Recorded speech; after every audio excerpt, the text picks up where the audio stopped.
Across the vast Pacific Ocean, there are journeys that stretch through half the width of the ocean. Here, there is no place to hide.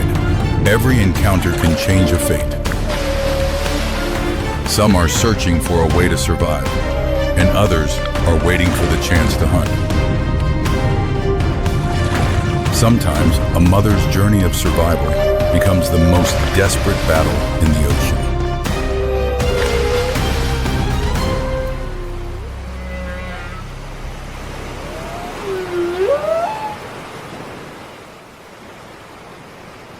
Along the cold coastline of the eastern Pacific, a sea lion colony has just left the rocky shore and is swimming and playing near the surface on what seems like a peaceful morning.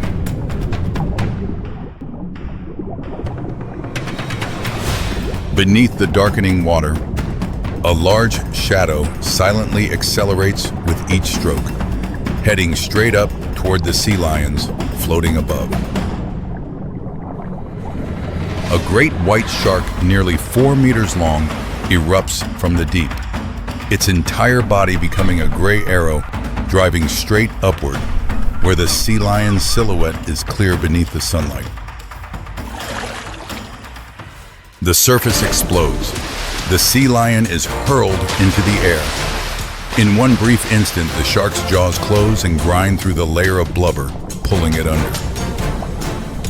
The water churns violently, a red streak spreading fast through the stirred current, and the sea lion colony immediately scatters, driving back toward the rocks in chaos, breaking the order that had just existed.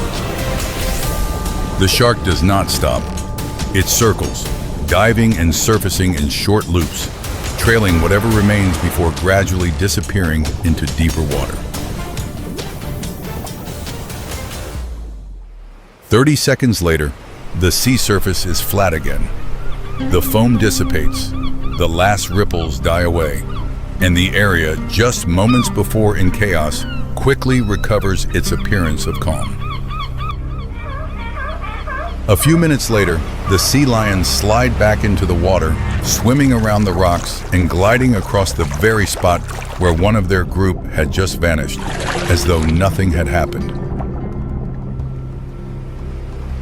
The rocky shore is still crowded under the sun, and beneath the dark water below, the shadow is still moving along the coastline, quietly waiting for the next opportunity.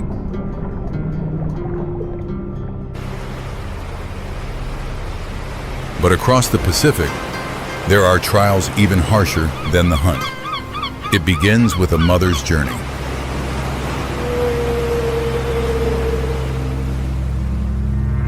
In warm tropical waters, sunlight filters down and traces bright lines along the back of a humpback whale mother and her newborn calf, barely 5 meters long, each tail stroke still clumsy.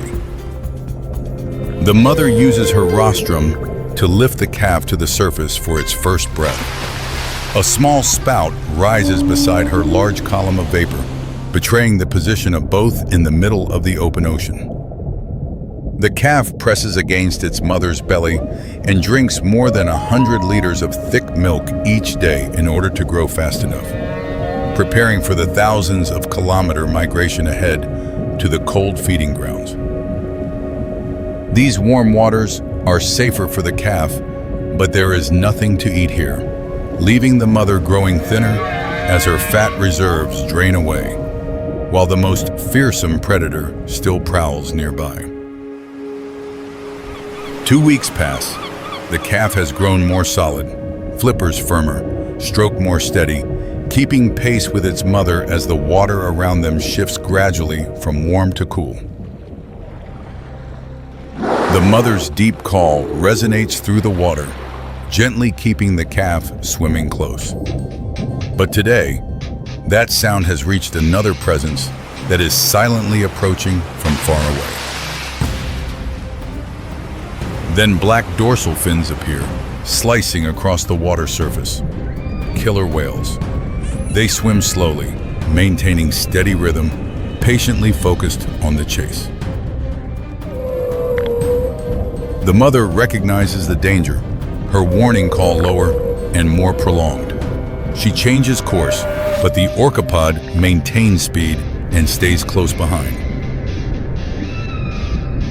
After an hour of pursuit, the calf grows weaker, flippers striking less powerfully, breathing faster, falling further behind the mother with every passing minute. And the eyes behind them wait silently on. The orcapod fans out, coordinating to push between the two. The mother turns and drives forward to shield the calf, but it is already too late. The gap to her young has stretched to 10 meters. She drives 15 tons into a tail strike, sending one flying. But it makes no difference. The entire pod has already encircled the calf, running it until it swims to exhaustion.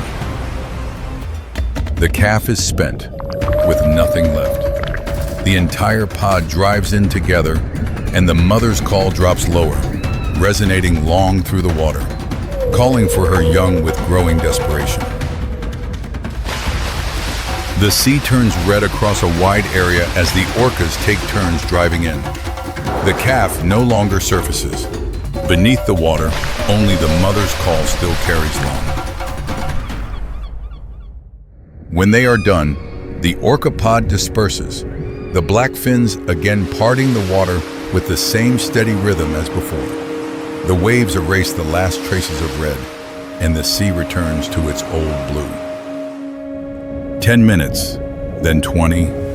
The mother cannot leave this place. The call keeps rising and dissolving into silence, calling endlessly for a life that will never answer again. The calls grow more spaced, the silence is longer between them, and nearly an hour later, she turns and begins swimming south toward the cold sea and the food waiting ahead. The water where the calf went down has turned clear again. The ocean erases traces faster than any land, closing coldly over as though no life was ever lost here. But the Pacific never pauses for one life. The hunters continue on their way, heading northwest, following the trail of new prey.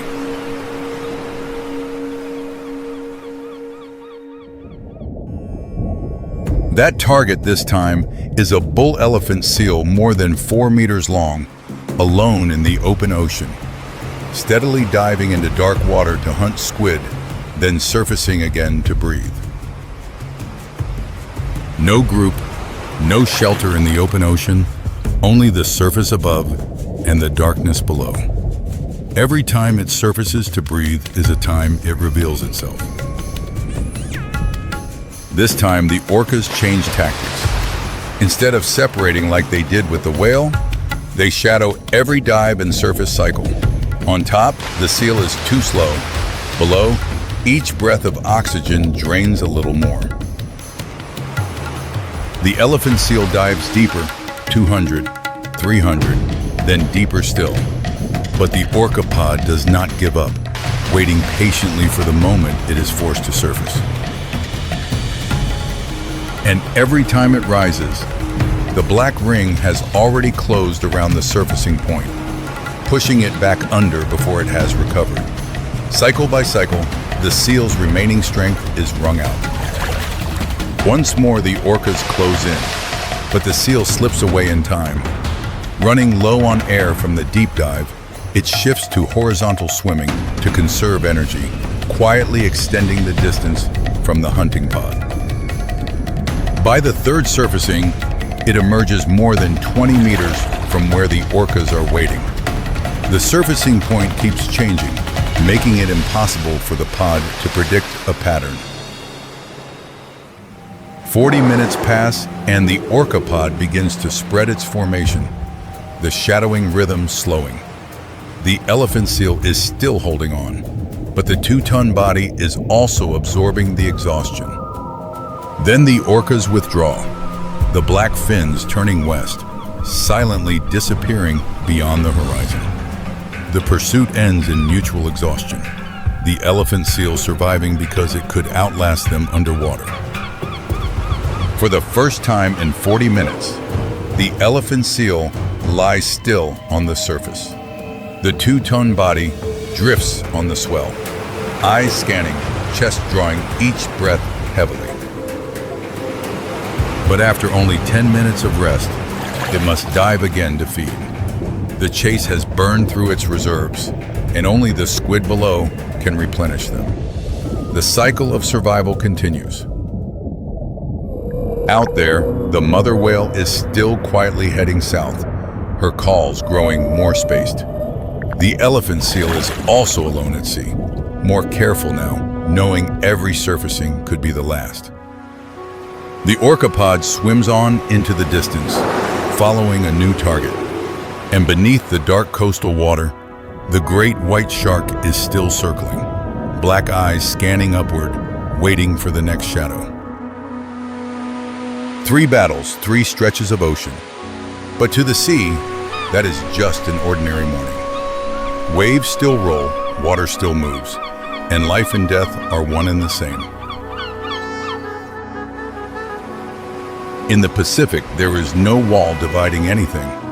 Hunter, prey, or the one that just escaped, all swim in the same single ocean. Tomorrow morning, the sea lion colony will slide back into the water and play without bothering to look down. Another mother whale will guide her calf across the sea, and the ocean will look peaceful again.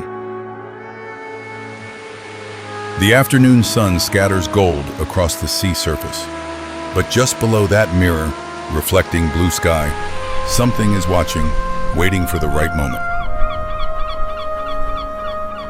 Somewhere out in the Pacific, the mother whale's call still resonates deep, carrying hundreds of kilometers. Not a single reply. But in the ocean, it is silence that is the most frightening thing of all. Blue sky, a light breeze, the surface unusually flat and still. That same appearance of calm is what drew the sea lion into the water, led the mother whale into the encirclement, and caused the elephant seal to surface in the wrong place. And right beneath that still, flat surface, a shadow is rising. The Galapagos archipelago in the light of dawn. Black lava stretches all the way to the waterline. Nothing suggests this is one of the most dangerous shores on the planet. Thousands of marine iguanas lie basking on the lava rock. Their body temperatures are gradually rising after the cold night. In a few seconds, one small individual will begin to move. Hidden in rock crevices and lava hollows, Galapagos snakes are waiting. A single small movement is all it takes to activate their entire hunting mechanism. This is a story about a moment. The moment when a reflex, one fraction of a second too slow, is the difference between life and death on this beach of death. The marine iguana is the only reptile in the world that lives and forages in the ocean. They exist only on the Galapagos archipelago and nowhere else on Earth. Young marine iguanas hatch from sand nests and must find their own way to the sea. No maternal protection, no group, only instinct and the harsh terrain ahead. Marine iguanas are ectotherms, so reflex speed depends on body temperature. In the early morning, when the body is still cold, they move slowly and are at their most vulnerable. Galapagos snakes evolved in parallel with marine iguanas on this archipelago. They are not venomous, but they possess reaction speed and group coordination rarely seen in snakes. One Galapagos snake glides through a rock crevice, tongue touching the ground continuously to collect scent signals and vibrations, a guidance mechanism optimized through evolution. The Galapagos shoreline is particularly dangerous due to the absence of shelter.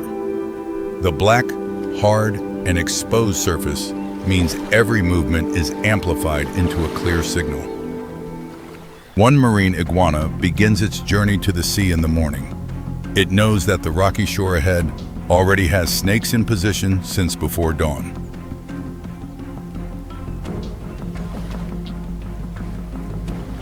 A snake not far away raises its head. The tongue begins moving faster. They cannot see it clearly, but they already know something is moving.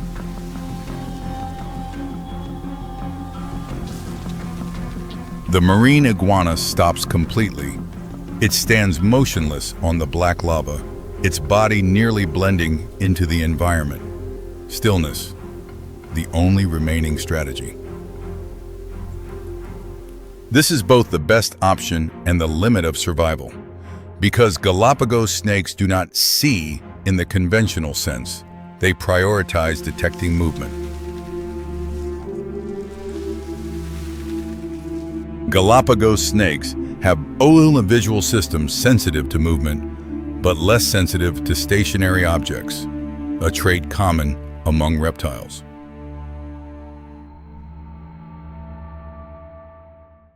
This creates a paradox. Staying still helps avoid detection, but staying still also means not being able to advance to the sea, the only place where they have a terrain advantage. Galapagos snakes do not hunt alone. When one detects movement and moves toward it, that very movement activates the other individuals around it. The iguana's body temperature at this point is around 20 degrees, lower than the optimal 35 degrees needed for muscles to operate at full capacity.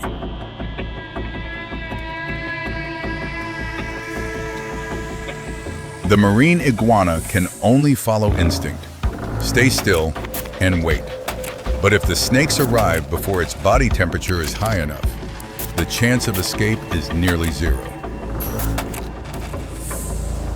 The snakes continuously sweep the area with their tongues, collecting scent molecules, analyzing vibrations, processing visual information, a detection system always in operation. The distance closes. The marine iguana holds completely still. It is gambling that motionlessness will keep it concealed long enough, a wager that will be decided in the next few seconds. A gust of wind passes. The tail of the marine iguana sways slightly, less than 1 centimeter, but enough to break the state of concealment. The marine iguana realizes it has been detected and begins to run. Immediately, the surrounding snakes shift to attack speed. The lava rock shore suddenly becomes a race between life and death. Galapagos snakes run faster than the marine iguana at its current body temperature. The distance closes with every second.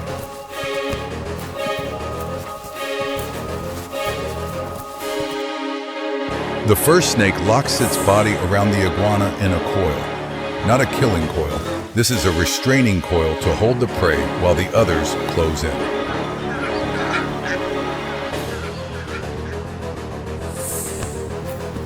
Within the snake's coil, the iguana continues to thrash, searching for any point of leverage it can use to break free. Its muscles continue contracting on survival instinct. It needs an opening. The opening appears. As the snake adjusts its coiling position, a small gap opens. The iguana twists in an instant, relying on a triggered nerve reflex. It breaks free from the hold and lunges toward the nearest rock. Not a conscious choice, but the only direction still open in that fraction of a second.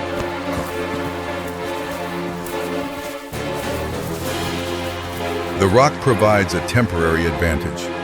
The Galapagos snakes must go around, while the marine iguana climbs straight to the top, a brief window to escape direct pressure.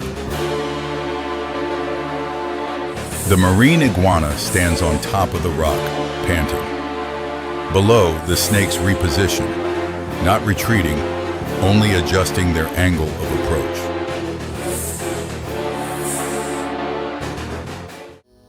Body temperature begins to rise under the sunlight, improving reflexes. But energy has been depleted by the earlier sprints.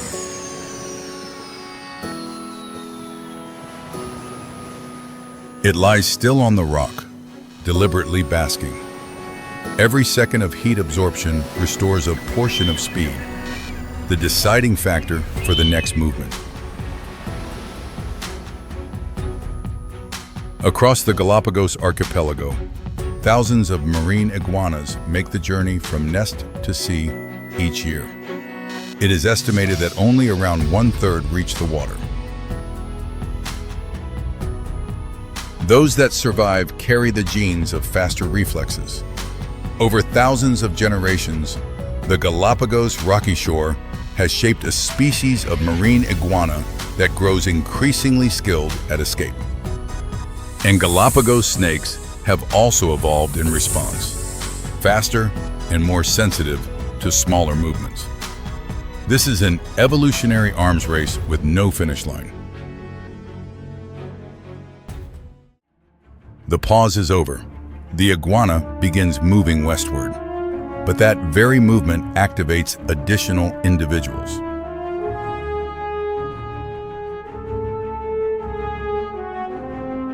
On the western side of the shore, Galapagos snakes begin to converge. No individual gives a command, but small movements ripple from one to the next, closing into a tightening circle around the prey. From every possible escape direction, black heads are sliding forward. The shoreline is no longer a path. It has become a living trap system. When the snakes had closed in too near, it made the only choice remaining. To leap from the cliff face, it disappears into the cold water, then reappears among the rocks. For a moment, its body nearly merges with the terrain. But here, escape is never an ending, only a delay. The moment one catches the movement, the signal instantly spreads through the group.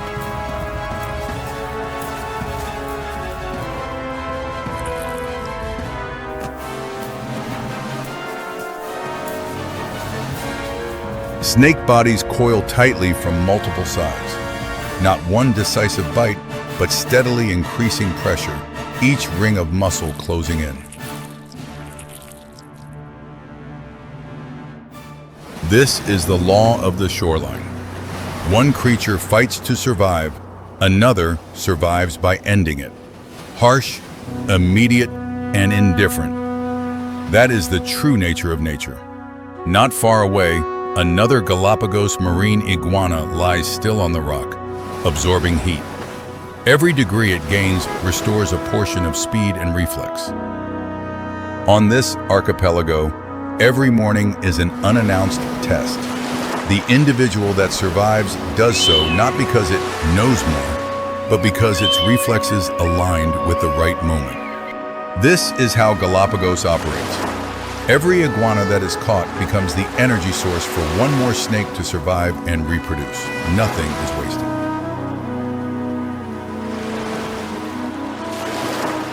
The marine iguanas that survive the morning will dive deep into the ocean to feed on seaweed and bring energy from the sea back to the rocky shore for the terrestrial ecosystem.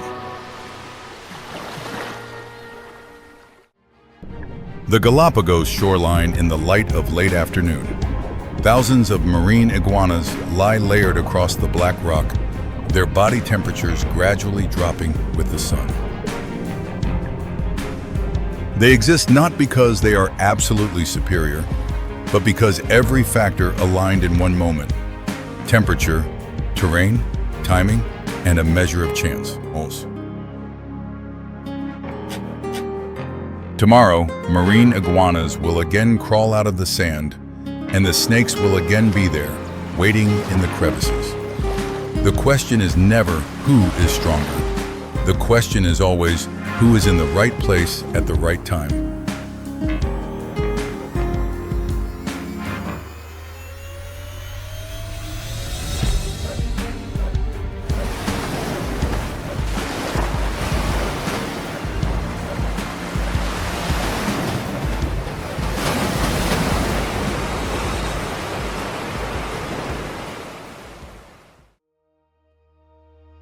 a place where maps are meaningless because the terrain changes twice a day. And every time the tide ebbs, a new land is revealed, along with everything waiting upon it. Here, humans are merely uninvited guests. Hundreds have entered the Sundarbans and never walked out. The forest does not explain. The forest only remains silent.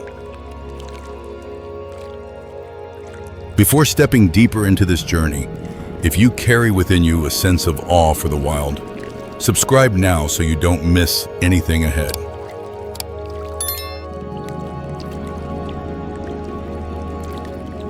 Because what lies ahead is not a nature exploration. It is a confrontation with a land that even the tide does not dare to stay in for too long. If the Sundarbans had a soul, that soul would wear black and orange stripes and swim through salty creeks as if water were never a barrier. This is the Bengal tiger, the only lord who knows he doesn't need to run to kill. Weighing over 220 kilograms with a bite force of more than 450 kilograms, the Bengal tiger can haul prey twice its body weight across flooded mudflats without missing a beat. But the tiger's true role is not that of a destroyer. The tiger is the architect of the Sundarbans, controlling the spotted deer populations, keeping the mangrove vegetation from being grazed to exhaustion. Sundarbans tigers do not hunt like tigers anywhere else. They swim across wide creeks, approaching prey from the water, a direction from which no animal here is on guard. They are also the only tigers in the world that have learned to drink brackish water, adapting to an environment where no other tiger could survive for more than a few days. Only about 100 Bengal tigers remain in the Sundarbans. Rising sea levels are submerging their territory, and no tiger can negotiate with the tide. As the forest sinks, tigers are forced onto smaller islands, closer to villages, closer to humans, and that never ends well for either side. The tiger vanishes into the shadows like a dissipating ripple. The Sundarbans fall silent again, but beneath the water, something more ancient is beginning to stir. If the tiger is the soul of the forest, the saltwater crocodile is the memory of the ocean, the largest of the crocodilian family, born from a time before the earth knew man. Over 6 meters long, weighing more than a ton, the Sundarbans saltwater crocodile is the largest living reptile on Earth, and its bite force can crush steel-hard bone. The crocodile is the monitor of the Sundarbans' water quality. Their leftovers feed decomposing bacteria, enriching the mud, the foundation upon which the entire mangrove ecosystem exists. Saltwater crocodiles do not need to chase. They lie in wait right at the intersection of bank and water, where every creature, sooner or later, must pass to drink. When the tide rises, crocodiles follow the water deep into the forest, approaching prey that never imagined danger could come from within the heart of the mangrove trees. Sundarbans' saltwater crocodiles are being hunted for their skin and meat. Simultaneously, upstream pollution is poisoning the food chain. The apex predator always receives the highest accumulation of toxins. This species once dominated every estuary from India to Australia. Now, only small populations cling to waters that humans have not yet reached. The tide begins to ebb. Narrow creeks reveal mudflats still drenched in water, and upon them, smaller, lighter footprints are moving toward the shore. Amidst a land specialized in darkness and danger, the spotted deer is the only thing that dares to bring light. Shimmering white spots like fallen stars, lost in a labyrinth of roots and mud. Spotted deer have no claws or fangs, no armored scales. Their strength lies elsewhere. A sense of smell that detects a tiger from 300 meters, a speed of 65 kilometers per hour, and the ability to swim across salt creeks without losing their way. The spotted deer is the seeding machine of the Sundarbans. As they eat fruit and move through dozens of creeks daily, they carry mangrove seeds to new mudflats, building the forest with every step they take. Spotted deer live by a collective warning system. One head snaps up. The whole herd stands still. One alarm call. The entire herd scatters in all directions in an instant, without needing to see the enemy. And when a tiger enters a creek to approach from the water, the spotted deer have a distinct reaction. They don't run to the shore, but run straight into the water, swimming to the opposite bank. But the spotted deer are losing their foraging mudflats as the tide rises higher each year. Fewer mudflats mean less food, and a weaker herd is an easier meal for the tiger. As deer numbers drop, tigers are pushed closer to villages for food. A cycle of tragedy where the starting point is not the tiger, not the deer, but us. The spotted deer vanish into the shadows of the trees. The sound of wind through the mangroves replaces all other noise, and the Sundarbans reminds us everything here is connected. But the story of the Sundarbans is not just the story of three species. When the tide rises for the second time in a day, an invisible system begins to operate, more complex than any city humans have ever built. Every creek is a corridor. Every mudflat is a restaurant. Every mangrove tree is an apartment floor. And the tide is the manager, deciding who gets to eat, who must wait, and who must run. Tiger, crocodile, spotted deer. No species exists independently. They are bound together by the same breath, the rhythm of the rising and falling tide every 6 hours, without cease, without exception. And at a deeper level of the Sundarbans, where light never reaches, there is another world breathing to its own rhythm, slower, more patient, and more terrifying. The second dawn. The tide ebbs. The mudflats are revealed, wet and exposed. This is the most dangerous time of day in the Sundarbans, when everyone needs to eat and the space for refuge shrinks to zero. The spotted deer herd moves out onto the mudflat to forage. This is when they are most vulnerable. No forest for cover, no water to swim across. Only mud, open space, and a 360-degree view. The tiger was here before the deer even stepped out, not because of luck, but because the Sundarbans tiger memorizes the tidal rhythm like its own hunting map. One deer raises its head, snorts, stands still. The wind shifts, and in that split second, the Sundarbans holds its breath. The entire mudflat stands between two possibilities. Nothing happens, or everything happens at once.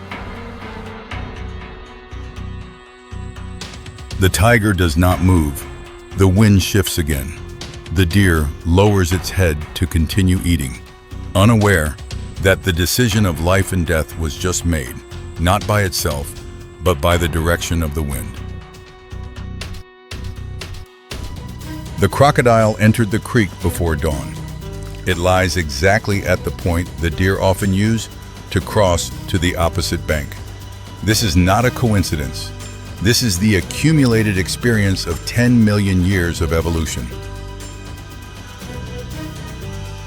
The herd begins to move toward the creek. The crocodile does not move. The tiger begins to advance slowly from behind. The Sundarbans is setting a trap without walls, only silence. A sound from the opposite bank. The lead deer stops. Then everything breaks loose. Mud splatters, water splashes, and the Sundarbans once again settles everything in its own way.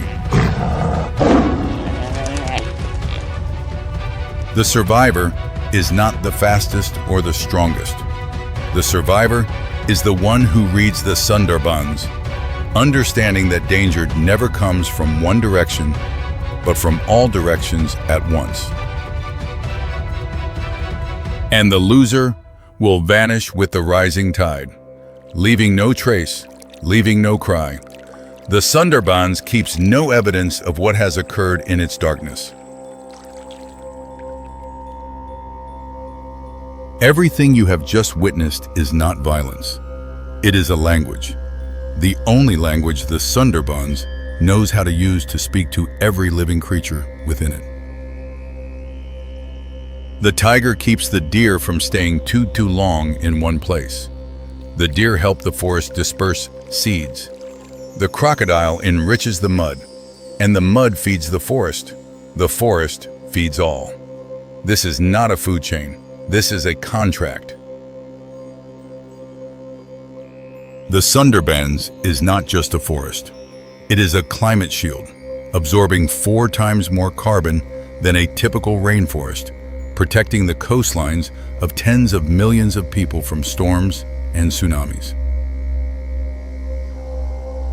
And when one link disappears, when the tiger is gone, when the crocodile is gone, when the deer are gone, that million-year contract will break.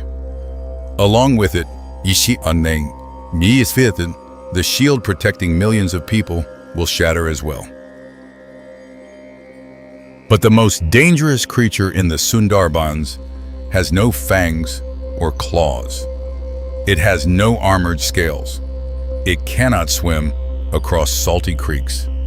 The most dangerous creature arrives with motorboats and electric saws. Rising sea levels caused by emissions from places thousands of kilometers away from the Sundarbans are drowning the forest meter by meter every year. And no tiger, no crocodile can stop the tide that grows ever higher.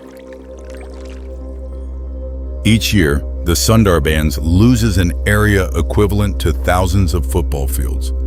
And with every piece of forest lost, a part of the coastal protection system for tens of millions of people in Bangladesh and India also disappears.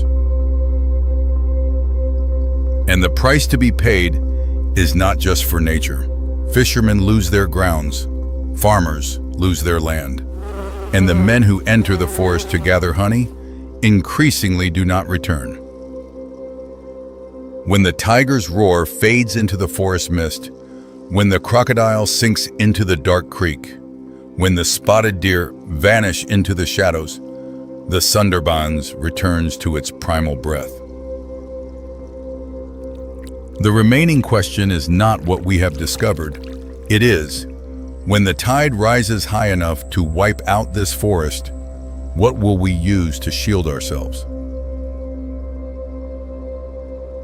What will we have left when the Sundarbans no longer stands between us and the ocean, when the final shield finally breaks? The Sundarbans is still here, still breathing to the rhythm of the tide, still keeping secrets of what moves in its darkness. But for how much longer is a question only we can answer. If this journey made you look back, not just at the Sundarbans, but at yourself, leave a comment below. The Sundarbans needs more than just people who know it exists.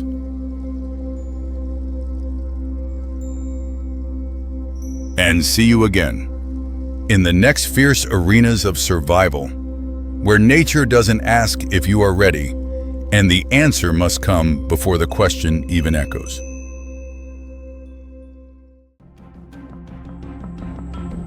A cheetah runs up, lowering head, sniffing the small, motionless companion lying on grass. No response, only wind blowing through spotted fur and silence enveloping the grassland. In the distance, two yellow shadows remain there, one individual bearing full injuries. On the plains, no victory is priceless.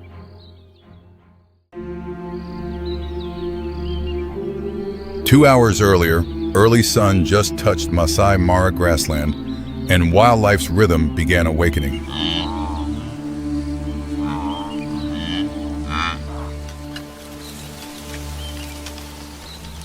Under acacia canopy, a cheetah group rests with cubs. This is Zuri's family, one of Masai Mara's largest coalitions. Cheetahs are the planet's fastest big cat, speed reaching over 100 kilometers per hour. But in exchange is slender body and weak bite force, creating disadvantage in direct confrontation. Therefore, cheetahs typically form sibling coalitions, hunting and defending territory together. And Zuri's family has many adults, a rare number, strong enough to control wide territory. But even that coalition cannot protect cubs continuously. Individuals under 6 months still have high mortality rate from lions, hyenas, and birds of prey. This morning, 3 adult males left the group hunting, leaving females to protect 2 cubs, force reduced and risk immediately increased.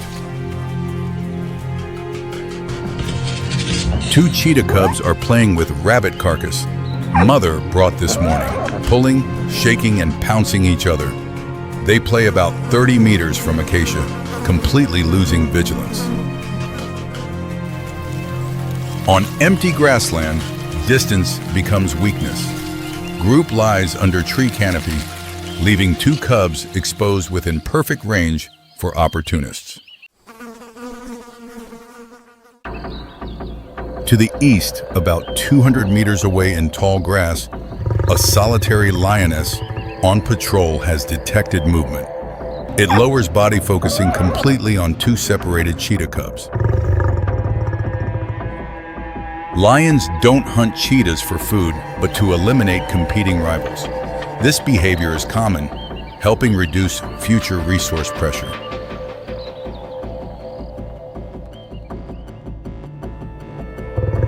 Distance gradually closes. Lioness creeps low, nearly invisible, while 2 cheetah cubs still play absorbed, not yet experienced enough to recognize threat. 20 meters. Lioness compresses muscles. Hind legs press earth. Under tree canopy, an adult cheetah raises head, scenting danger, but already too late. Lioness bursts into speed, 140 kilograms charging through low grass. 2 cheetah cubs panic, running 2 directions, but legs not fast enough. One immediately caught in lioness's jaws. Remaining cheetah cub rushes toward 2 adults, caught individualized still. No response, as lioness stops and turns, head facing charging group. Lioness doesn't retreat. It moves, holding cheetah cub like living shield, facing adult individuals growling with message. Advance further, cub will pay price. 2 adult cheetahs advance few steps, then stop. They recognize the stalemate, when mass difference makes direct confrontation nearly hopeless. But cheetahs don't fight with strength, but with tactics, continuously distracting and dividing pressure from 2 sides to lock lioness's reaction rhythm.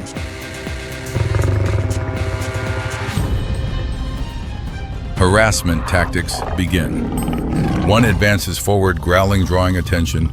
Others circle behind, exploiting blind spot, forcing lioness to spin, continuously defending.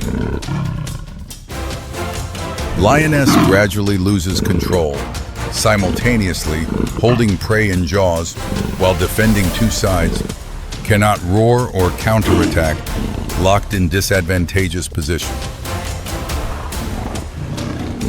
One from behind lunges, clawing lioness's flank, then immediately retreats. Lioness whips around, but gap has shifted direction while another continues closing in. After many minutes of harassment, lioness gradually exhausts from continuous spinning, jaws tired from holding prey, and calmness replaced by rage. And that's what cheetahs are waiting for. When lioness loses control, it must attack and release jaws, self-opening the mistake tactics aim for. Cheetah from behind lunges again, clawing deep into lioness's back, wounded through fur layer. Lioness roars, turns body in rage, and moment jaws open, cheetah cub falls. Lioness doesn't release from mercy, but because counterattack instinct overwhelms holding prey, immediately shifting to direct confrontation. An adult cheetah rushes to where cub just fell, lowers checking, but small body no longer responds, completely motionless.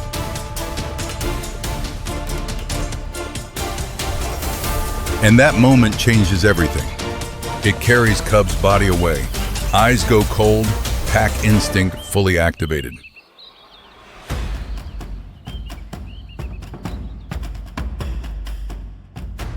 Right then, 3 adult cheetahs hunting return, abandoning prey immediately and charging straight back to group.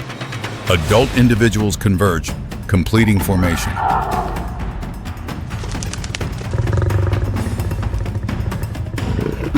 First time lioness faces entire coalition.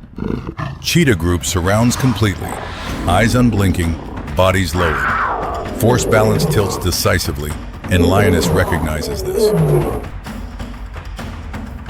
Tactics upgrade. They take turns moving, forcing lioness to continuously spin left, right, behind, but every direction blocked, making encirclement increasingly tight. Attack strikes begin intensifying. Each one lunges clawing, then withdraws immediately. Not fatal, but eroding stamina through each defensive spin rhythm. Lioness roars and counterattacks, but misses. Each lunge makes it lose more strength, while opponents always stay out of reach. 10 minutes pass. Lioness gradually slows, swipes weaker, body turns heavier, and distance compressed from 5 meters down to 2. Encirclement tightens each beat. Claw marks thicken across body, not fatal, but enough to gradually drain strength. First time, lioness lowers center of gravity, shifting to defensive stance. Cheetah group recognizes the change. When the strong begin defending, battle has reversed. Attack rhythm increases, pressure pushed even higher. But battle will stop there. On Masai Mara, no creature is completely alone, and lioness is no exception. Earlier roar has echoed farther than cheetah group's calls. Ground trembles slightly. From the east, a deep, heavy roar tears through plains, bringing massive yellow shadow charging, dark black mane, rippling muscles, answering the call and advancing straight into battle. Cheetah group immediately flees in unison. Balance completely shifts.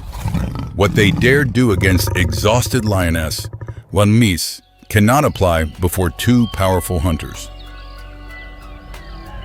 Male lion stands beside mate, not roaring, not pursuing, only silently staring straight at cheetah group, and that presence enough to close the battle.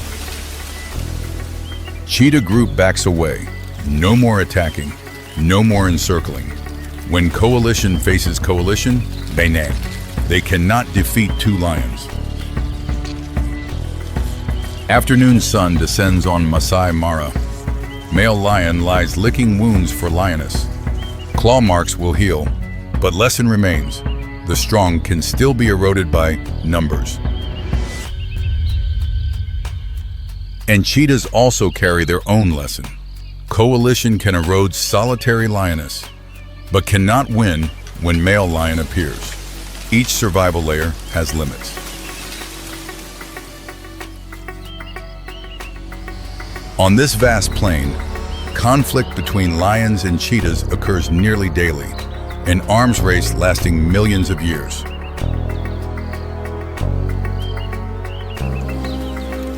But today is exceptional. Rarely do cheetahs dare ambush, pressing lion into defense. Zuri's family transcended instinct, attacking the stronger. Price of ambush clear on both sides. Lioness weakened, requiring rescue. Cheetah group lost cub, a future link in Zuri's family, never given chance to mature. In nature, all behavior aligns with survival instinct. Lions eliminate potential rivals, while cheetahs protect next generation. No good or evil exists, only selection and consequence. Abandoned cub carcass will quickly attract vultures, insects, and microorganisms, initiating decomposition process, an essential link in nutrient cycle.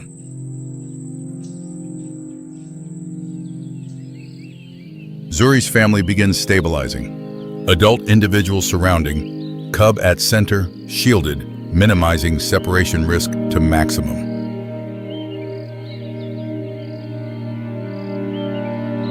Two lions still there. Lioness rests lying down, male stands guard beside. They'll return to territory tomorrow morning and continue patrol. At conflict point, grass gradually stands back up. Blood seeps into earth, first scattered by wind. By tomorrow morning, traces will nearly vanish, only a few strands remaining. Survival on plains is problem without answer. Strength beats numbers, numbers beat individual, then coalition defeated by larger coalition. Somewhere on Masai Mara tonight, Zuri's family will lie close together under starry sky. Entire group will surround remaining cub in defensive formation. Evening wind blows across Masai Mara, carrying scent of wet grass and earth dust. Claw marks on lioness's back have dried, while cheetah cub carcass gradually covered by ants, all traces fading with time. But lesson not erased. Lioness becomes more cautious when facing large cheetah groups, while Zuri's group keeps cubs close to formation, each side accumulating experience from their own scars. As last light leaves Masai Mara, planes sink into invisible sounds, where just 1 second of carelessness can trade for irretrievable loss. The price for those who start conflict sometimes is those who must pay most dearly. Dawn's light touches the Serengeti plains. Grass lush green after night rain. Air fresh and clear. But this beauty conceals ever-lurking danger. Here, each day is a survival test. Predator and prey, defender and attacker.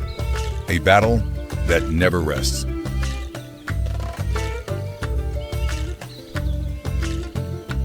But today, the story isn't about great hunters, it's about a mother and fragile new life that needs protection.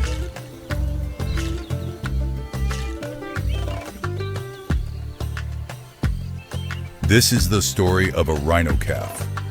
First survival lessons from the moment of birth. In the wild world, every small mistake can be paid for with death. The black rhinoceros is one of 5 rhino species still existing on Earth. Weighing nearly 2 tons, standing about 1.6 meters tall, like a living fortress on the grassland. The horn can grow up to 1 meter long, made of keratin, like human fingernails, but hard and sharp as a natural spear. The calf, just 3 weeks old, weighs only about 60 kilograms. No horn yet, can't run fast, completely dependent on mother's protection.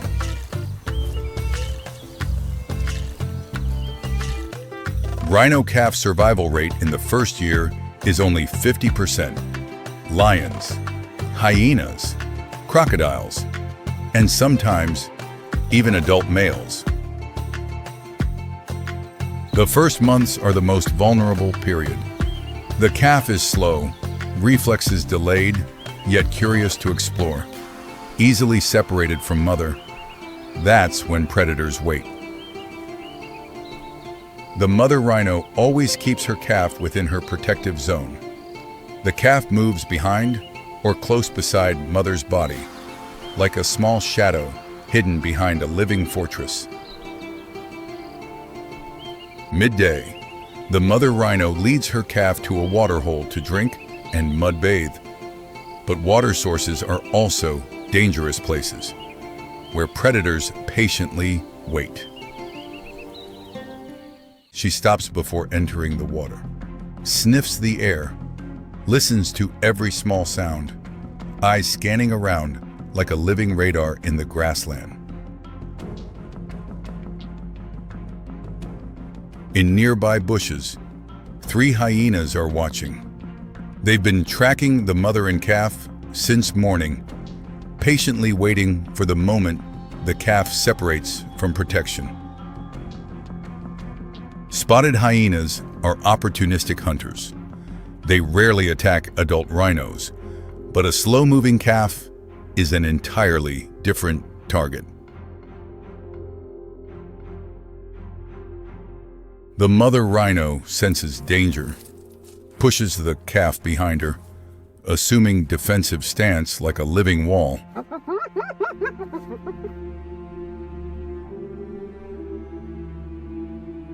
One hyena tries approaching from the left. The mother rhino pivots, keeping the calf always behind her body, like a rotating shield before every direction of danger. The calf cries out in fear. The mother rhino responds with a deep rumble, like a heavy warning resonating through the hot air.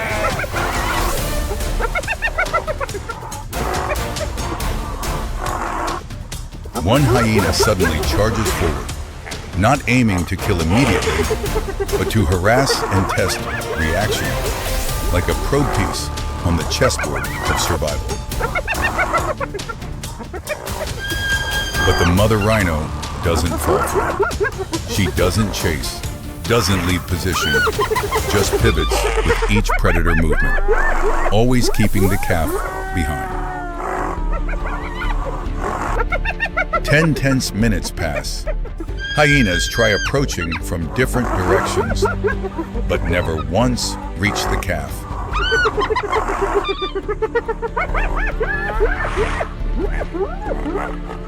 One hyena decides to take a risk.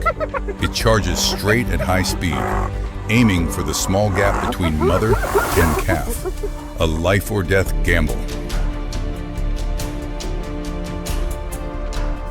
The mother rhino reacts almost instantly. 2 tons of muscle launches forward, reaching nearly 50 kilometers per hour like a living tank. The predator can't dodge in time. The horn sweeps and strikes its flank.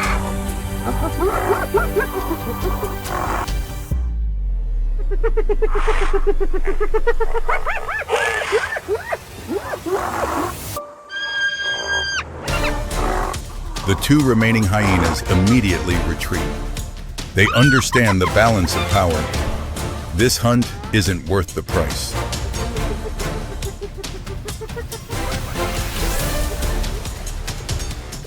The mother rhino turns back, sniffs every centimeter of her calf, licks gently as a reassuring gesture. The calf still trembles, but uninjured. First lesson recorded. Days later, a pride of lionesses appears near the foraging area, multiple individuals coordinating the hunt, far more dangerous than solitary hyenas. Lionesses are the savanna's professional hunters. When hunting as a group, they can surround from multiple directions, cutting off prey's escape routes. The mother rhino doesn't run. Running would expose her back and separate her from the calf. She pivots slowly, keeping the calf at the center like the heart of a fortress. Lions advance cautiously, step by step. They know adult rhinos are extremely dangerous, but the calf is too tempting a prize.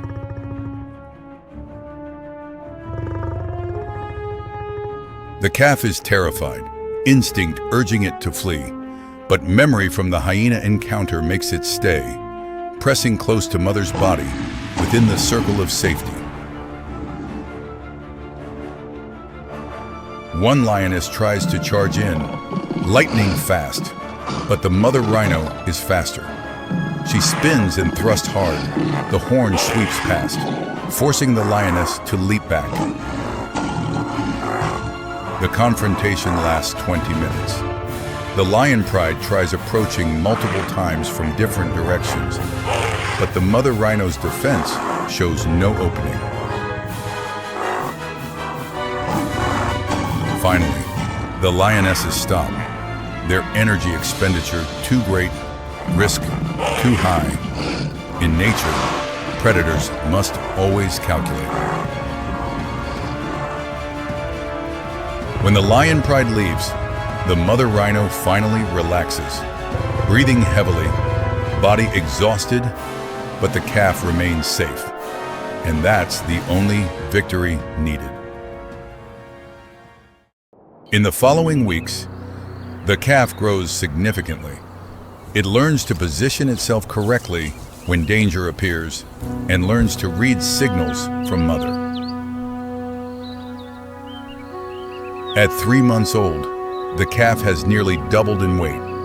It runs faster and has better reflexes, but still needs mother like a compass for guidance. Each encounter with predators is a new lesson. In the wild world, experience is the strictest but most effective teacher.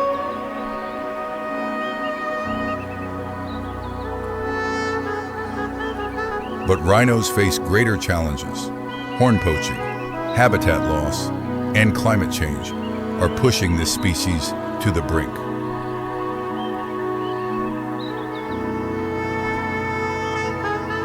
Only about 5,500 black rhinos remain in the wild, down 98% from 4 decades ago, making them critically endangered. Conservation areas are making efforts. Rangers patrol against poachers 24 hours, monitoring each individual to protect both mother rhinos and calves. Rhinos play crucial roles in the ecosystem. When moving through thickets, they create natural pathways, helping many other species access food and water. Thanks to conservation programs, by 2026 rhino calf survival rates have increased slightly. However, the black rhino's recovery journey remains very long. When the sun sets over the African savanna, the mother rhino leads her calf to rest. Another day has passed, and another day they've survived. The calf lies close beside mother, safe and warm. Tomorrow will bring new challenges, but today, they've won their own battle. In the silence of the grassland, a lesson is quietly rewritten. A mother's protective instinct is strong as an unbreakable fortress. Every surviving calf is a victory, not just for the individual, but for the species' future on this planet.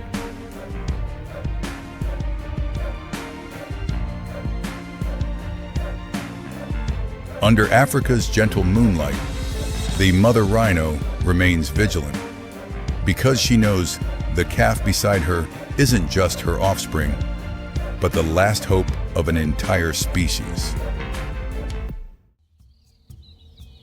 End of dry season on African savanna, ground cracked long like old wounds. Grass withered crisp underfoot, while air thickens silence.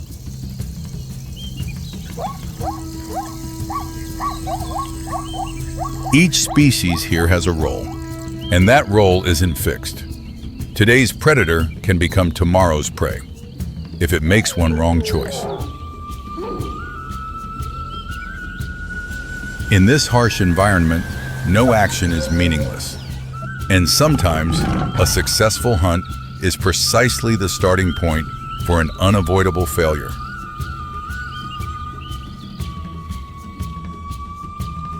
Africa doesn't favor the strongest, but chooses those who adapt more effectively.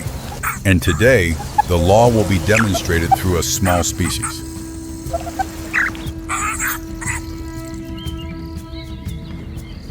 Honey badger, small, fierce mammal famous for courage, recognized by Guinness as most fearless animal, ready to confront opponents many times larger. Honey badger skin thick and very tough, enough to reduce effectiveness of strong bites. Loose skin also helps it twist to counterattack right when restrained. Honey badger's front claws long, curved and extremely strong, suitable for digging burrows, breaking beehives or foraging underground, and when needed, it tears through anything blocking path. Mongooses significantly smaller than honey badger, but they rarely act alone. This species' true strength lies in ability to coordinate in packs. In a mongoose pack, usually at least one individual performs sentry duty. It observes from high position and signals when danger approaches. Despite having certain resistance to snake venom, their greatest advantage lies in behavior, group coordination with astonishing speed and precision.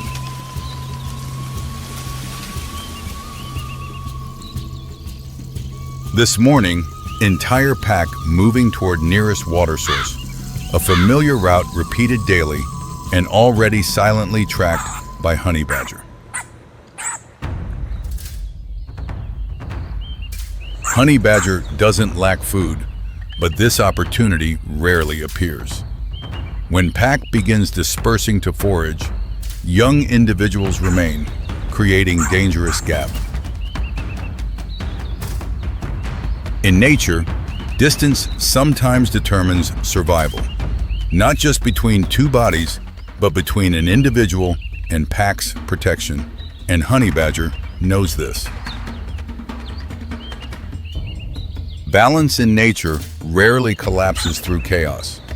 It usually starts from very small deviation, then spreads faster than any reflex. Honey badger charges straight at target, no circling or probing. That's the hunting method of animal relying on endurance, boldness, and closing speed. Small mongoose pack reacts almost immediately, but still slower than decisive moment. Warning call rings out, but pack still outside support range. Honey badger bites and holds prey's neck or nape, an effective restraint method helping it quickly end attack before opponent can escape.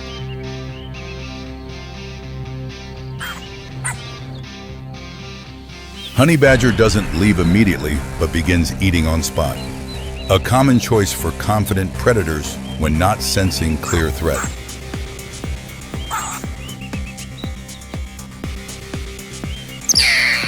Not far away, mongoose pack has heard alarm signal. They stop almost simultaneously, then quickly turn toward direction emitting sound. This isn't random reaction, but social behavior reinforced through natural selection. When one individual signals, entire pack immediately coordinates. Honey badger quickly recognizes pack approaching, but it doesn't retreat. Instead, it turns to face, raises fur, and grips food tightly. Mongoose pack approaches at safe distance, not rushing in immediately. They observe, maintain formation, and assess opponent before choosing intervention moment. When honey badger turns back to prey position, two mongooses from behind have closed in. They attack tail and flanks, areas honey badger cannot defend. This is attrition attack type. No single individual strong enough to bring down honey badger alone, but entire pack can force it to continuously expend energy. Honey badger counterattacks fiercely and strong enough to bring down several individuals in short time. But mongoose pack doesn't retreat, nor let formation fall into chaos. This is when numerical advantage begins showing effectiveness. Each eliminated individual almost immediately replaced, while honey badger must bear all pressure alone. Honey badger turns back to prey and continues eating. This is biggest mistake it will make today. While head bowed down, three mongooses attack simultaneously from three directions. Situation changes, not from single strike, but because honey badger, for first time, loses control of fighting space around its own body. Honey badger still hasn't left prey, partly from resource-keeping instinct, partly because it never had to abandon anything before. Today is first time. Mongoose pack doesn't rush in chaotically. They attack in short waves, then withdraw, maintaining pressure without depleting own energy.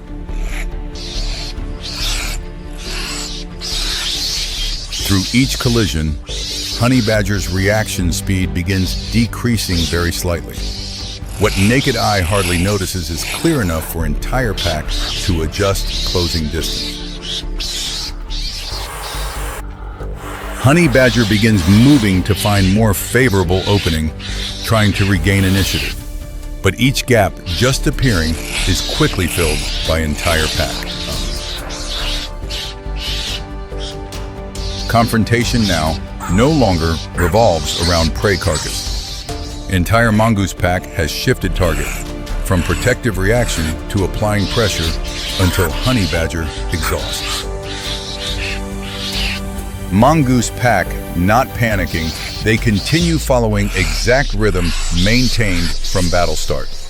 Patience is final and most effective weapon in this species' arsenal. Honey badger still bites several more individuals, but force and accuracy markedly decrease. Wounded ones retreat, while remainder continue applying pressure. This is battle about time, not strength. And in this battle, numbers always beat single individual, however exceptional that individual.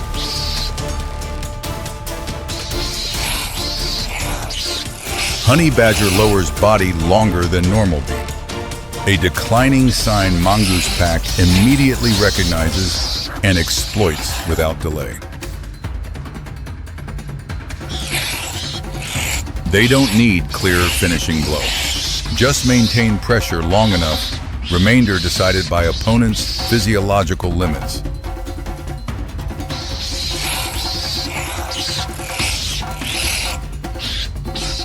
When honey badger falls again, it still manages to rise. But posture has lost stability, showing body beginning to decline movement controllability.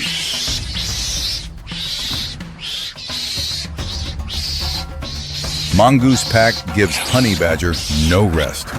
Each time it struggles up, entire pack immediately tightens pressure before opponent regains balance. Honey badger still bites back, still growls, and still won't retreat. But now, body can no longer keep up with its fighting will.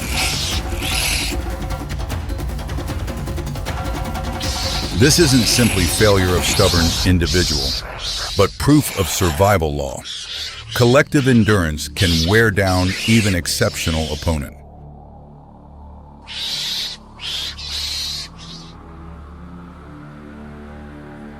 After ensuring threat has ended, mongoose pack quickly disperses and continues moving toward water source as original route.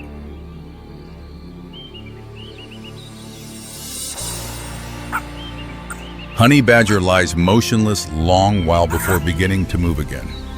It's not dead, but clearly exhausted and completely lost situation control.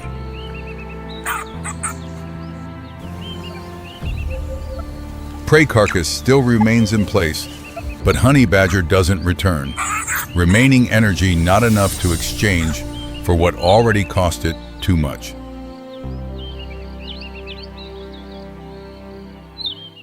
Nature doesn't judge. No good or bad guys in this story, only choices and consequences. Honey badger chose to attack pack and failed. But story doesn't stop there. One more severely wounded mongoose individual falling behind, and mourning order seems beginning to reverse.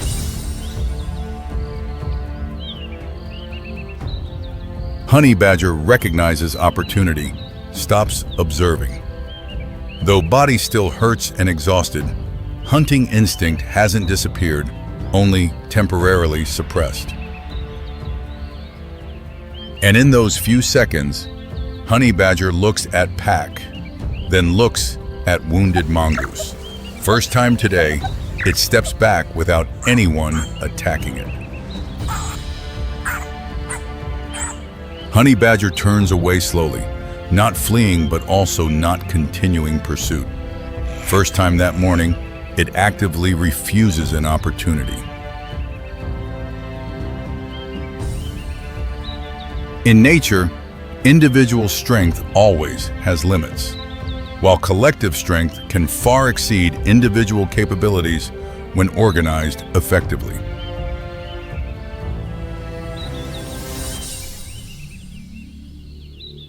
Tomorrow, honey badger will continue hunting while mongoose pack still goes toward water source. Nature continues, not remembering and not judging. But what remains after this morning isn't moment honey badger fell, but when entire pack turned back just from brief signal from wounded individual. Nature answers the question, what's stronger, individual or collective strength? It only presents real situations with unpredictable outcomes. Afternoon sunlight illuminates the Serengeti grasslands. Dry grass glows golden under temperatures of 35 degrees Celsius, a typical day in the heart of Africa. Here, every meal must be contested. Predator and prey, robber and robbed. The line between success and failure is very fragile. Two predator species are about to collide. One side is a warrior with deadly weapons. One side is an opportunistic thief. Who will claim victory?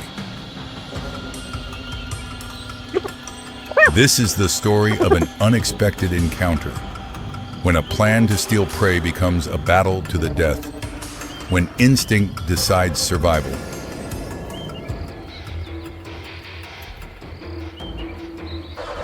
The secretary bird is one of Africa's most unique birds of prey. They stand over 1 meter tall and have a wingspan of nearly 2 meters. The name comes from the black feathers behind the head, resembling quill pens tucked behind a secretary's ear in olden times. But this bird is anything but gentle. They hunt snakes, large lizards, rodents, insects, but venomous snakes are their favorite. They have a unique hunting technique: kick prey to death. Long legs, sharp curved talons, specially developed leg muscles. A kick can generate force of nearly 20 kilograms, enough to crush the bones of venomous snakes. Serval, also called grassland wildcat, smaller than spotted leopards but larger than house cats. They weigh about 9 to 18 kilograms. The largest ears in the cat family relative to body size, superhuman hearing, can hear mice moving underground.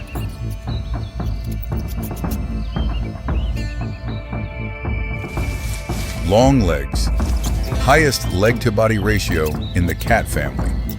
It can jump up to 3 meters high and achieves a hunting success rate of about 50%. But today, the serval isn't hunting.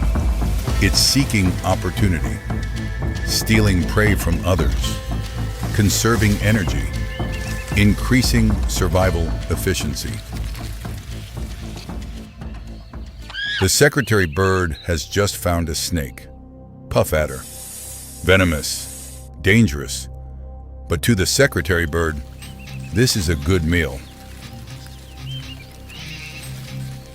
The snake rears its head, opens its mouth threateningly, ready to inject venom.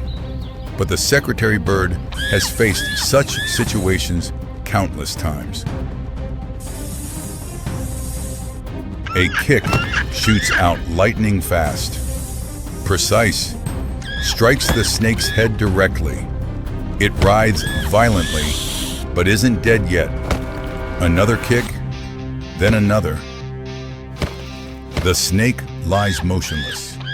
The secretary bird bends down to check the prey. Victory is clear, but in the grass, another is watching silently. The serval presses itself flat to the ground. It moves slowly, each step separated by several seconds. No sound. Every movement is calculated. It weighs options quickly.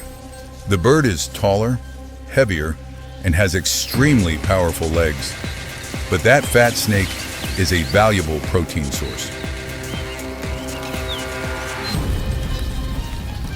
It steps slowly forward, not to hunt the bird, but to steal the prey, a familiar tactic of an opportunistic hunter. The secretary bird reacts immediately. Defensive instinct flares. It clamps the snake tightly in its beak and won't let go. This prey belongs to it. It spreads its wings nearly 2 meters wide, creating a large visual wall. The goal is to make the cat back down, a familiar defensive tactic.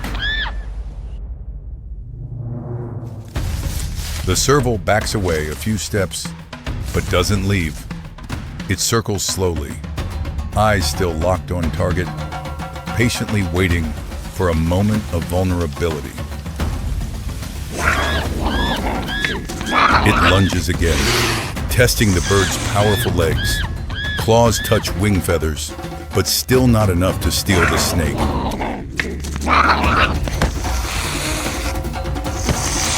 The snake falls to the ground, but the conflict has now gone beyond food.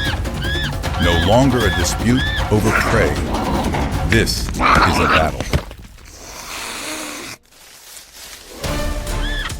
The secretary bird unleashes the first kick, lightning fast. Nearly 20 kilograms of force in an instant, misses the cat's head by just a few centimeters. The serval dodges quickly, reflexes of a born hunter. It lunges, trying to bite the bird's knee joint to neutralize the dangerous legs. The bird jumps back. Second kick hits the cat's shoulder. Not strong enough to cause serious injury, but enough to cause pain.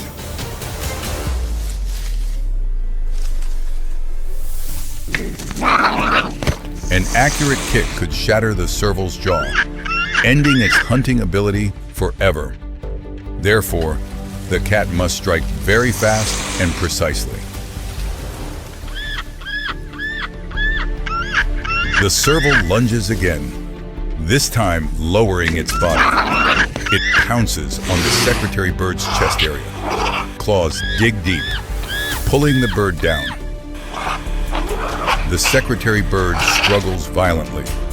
Wings beat on hard, creating wind currents that send dust flying. It tries to kick, but the serval has latched too close for the strike to be effective.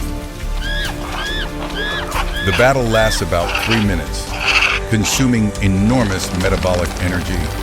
Both are breathing heavily, but neither side will let go. The serval changes tactics. It seeks the bird's neck position. This is the cat family's familiar killing technique, the suffocating bite.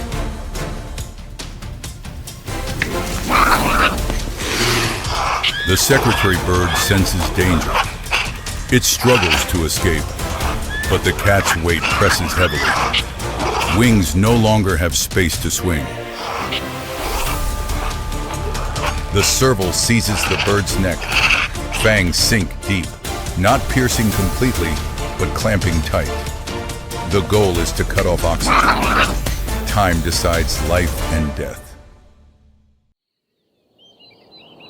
The bird lies on the ground, wings spread wide on the dry earth. It's still alive, but no longer has strength to continue fighting.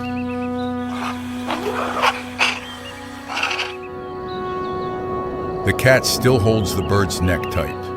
It doesn't loosen.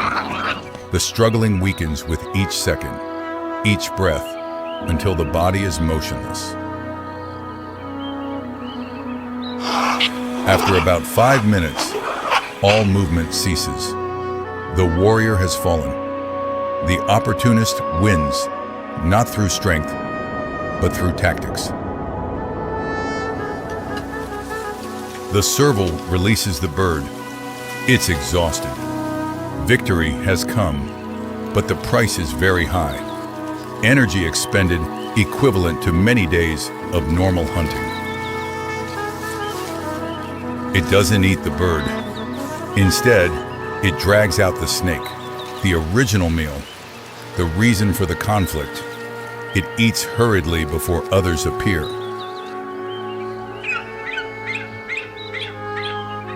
15 minutes later, vultures land. They clean up what remains. Here, nothing is wasted. The cycle continues.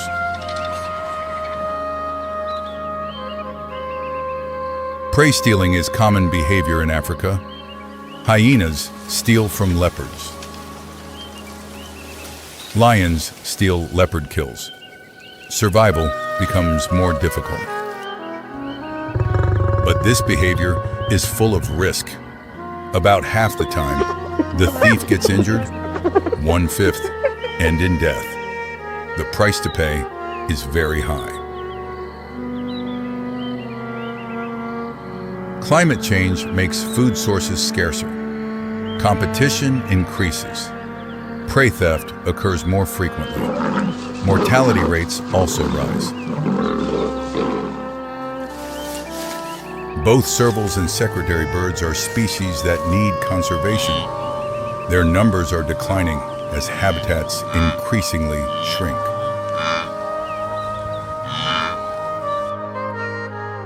As the sun sets over the Serengeti, the grassland gradually quiets again. The cat has left. Vultures have flown away. Only traces of battle remain on the sand. In the harsh reality of the African bush, the line between hunter and prey is always fragile. The thief can become the executioner.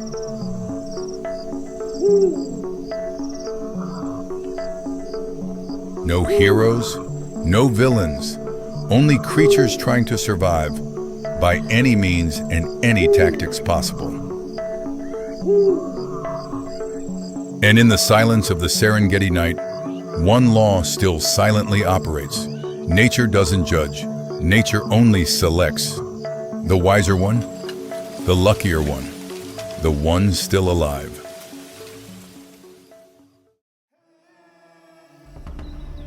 The sun has not yet reached its peak.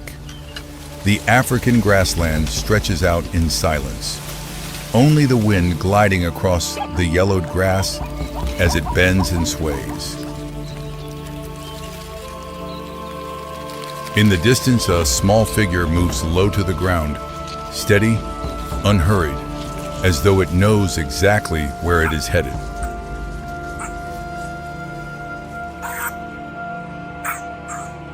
This is the morning of the animal known as the fearless one. On this savanna, very few creatures dare to hunt alone in broad daylight.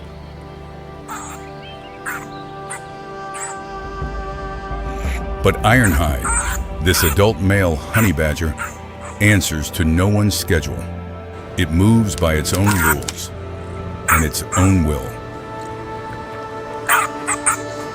The honey badger is a small carnivore belonging to the family Mustelidae, widely distributed from sub-Saharan Africa to the Indian subcontinent. Its average weight ranges from 9 to 14 kilograms. Its uniquely thick and loose skin allows the body to twist even while being held in a bite, a defensive mechanism refined by evolution over millions of years. Ironhide stops. Its nose drops close to the ground, nostrils flaring rapidly with each breath. Something in the morning air causes it to change direction. The honey badger's sense of smell can detect prey at distances far beyond what the eye can see. A single odor molecule is enough to trigger its instincts. Ironhide begins to accelerate, head lowered, tail held level, the typical hunting posture of a honey badger, signaling that it is not exploring, but closing in on a confirmed target. The scent Ironhide has picked up is no ordinary prey. It is the smell of newborn hyena cubs, creatures not yet capable of defending themselves. Up ahead, concealed behind a thorn bush, lies a complex burrow system. This is the territory of a hyena clan, one of the most organized hunting collectives in Africa. At this hour, most of the clan's adults have left to forage. Only a few females remain behind, on guard. But Ironhide seems entirely unconcerned. To understand why a 12-kilogram animal would dare approach the territory of a species with the most powerful bite force among mid-sized carnivores, we must look at the very nature of this creature. The hyena is a carnivore with one of the strongest bite forces among mid-sized predators, reaching over 1,000 pounds per square inch. enough to crush the thickest bones. Hyenas live in a matriarchal social structure. Females hold higher rank than males. Within the clan, all territorial defense decisions are coordinated collectively. Every movement of the clan reflects thousands of years of evolutionary cooperation, not the strength of any single individual, but the efficiency of the group. Bite force is not their only advantage. Hyenas can sustain a pace of 50 to 60 kilometers per hour over long distances. A chase is not meant to catch, it is meant to exhaust. Ironhide continues forward. It moves along the downwind path, keeping its own scent from drifting ahead, step by step. The distance to the burrow closes. This is not the first time a honey badger has approached a hyena den. Field observations show that this behavior appears when food sources become scarce. Risk is always present on the honey badger's journey. But for this species, danger is not a reason to stop. It is merely a variable in the equation of survival. Ironhide crosses the outer boundary of the territory. It is now within range where any hyena can spot it and react within seconds. At the burrow entrance, the cubs lie huddled together. They are not yet capable of self-defense, still inside the den, and entirely dependent on the clan. The honey badger takes a few more steps forward.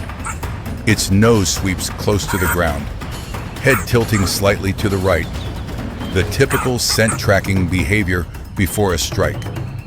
It has detected the cubs. A short, sharp cry rises from the hyena's burrow.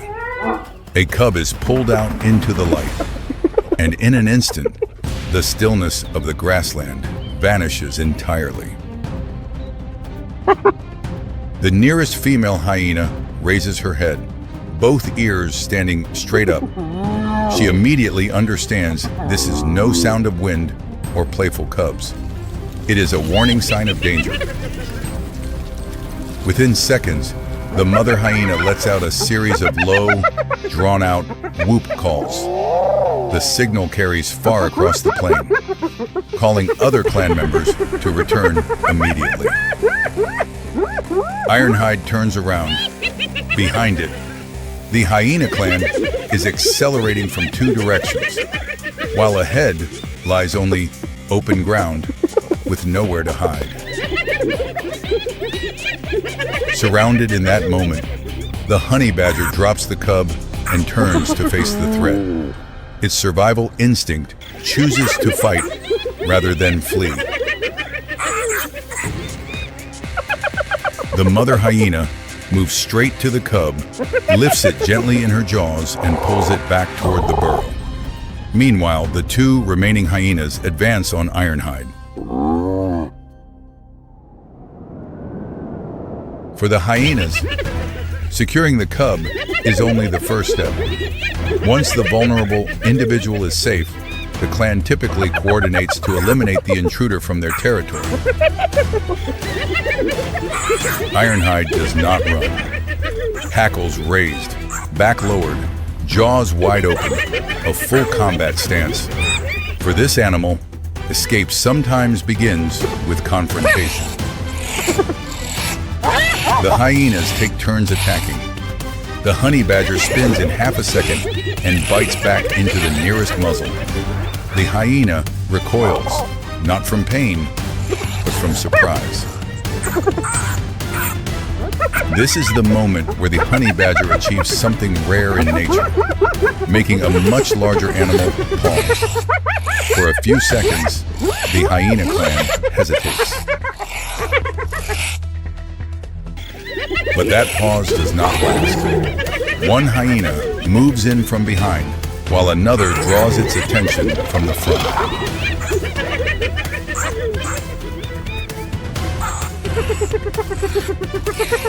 Ironhide is bitten on the face and rear flank. It spins quickly and bites back. The loose skin allows the twist, but cannot hold off two sets of jaws at once. In a multi-opponent confrontation, endurance is the deciding factor. Ironhide can tolerate pain far beyond the ordinary, but it cannot compensate for a sustained numerical disadvantage. Ironhide begins to retreat toward the edge of the hyena's encirclement, step by careful step. It searches for a gap to break through as the gray-brown ring slowly tightens. This is the hallmark of the hyena encirclement tactic. No need for a decisive strike. Simply maintain pressure, cut off the escape route, and wait for the opponent to exhaust itself from within. Ironhide fights back once more, fierce, but unable to create any distance. Energy drains steadily, each rotation of the body costing more than the last. In nature, the line between life and death rarely arrives suddenly.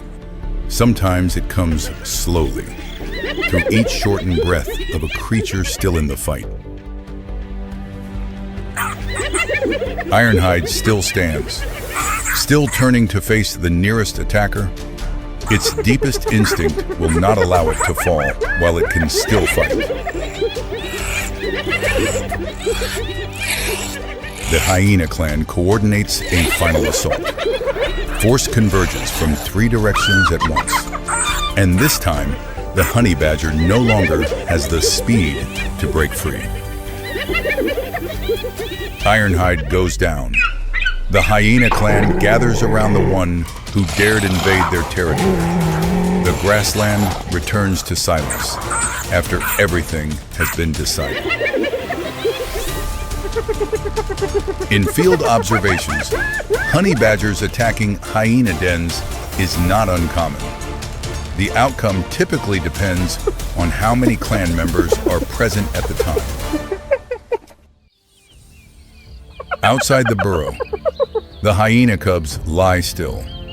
They do not yet understand what has just taken place out there.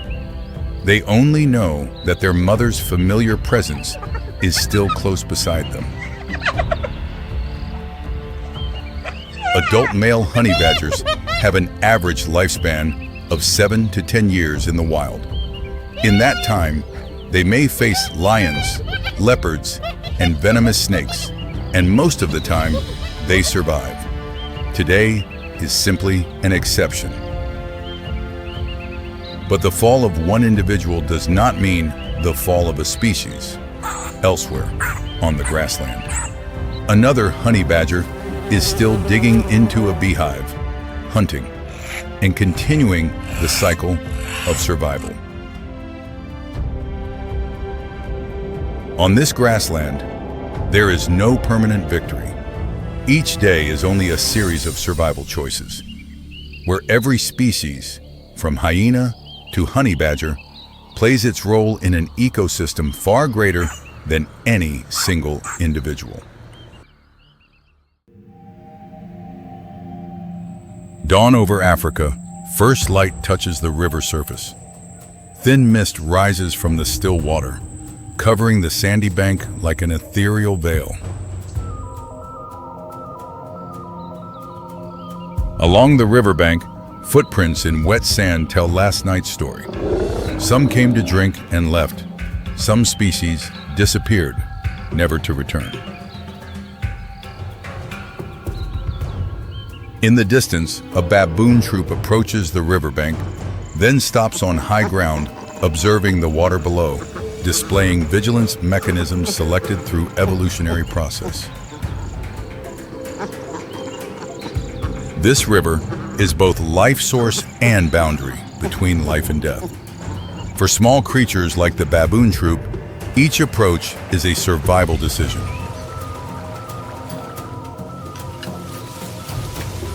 Baboons are among Africa's most intelligent and fierce primates. Gray-brown fur, elongated face, and good eyesight help maintain high vigilance. Their jaws are fearsome weapons.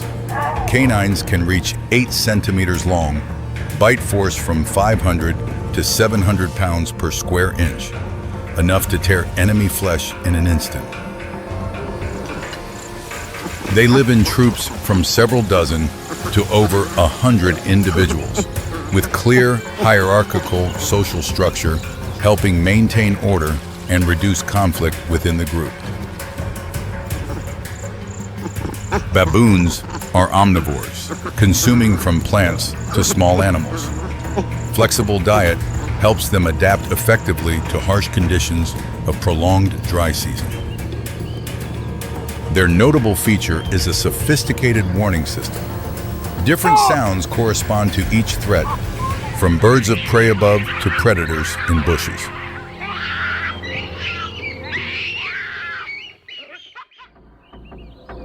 But with dangers underwater, warning signals become limited when forced to cross rivers. Survival pressure forces the troop to choose despite existing risks.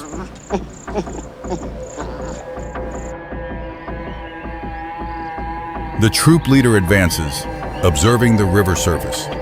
In the next few seconds, its choice will directly affect the entire troop's safety.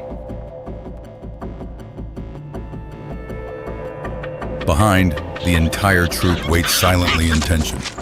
Mother baboons clutch their young tightly, as delaying too long can also increase attack risk.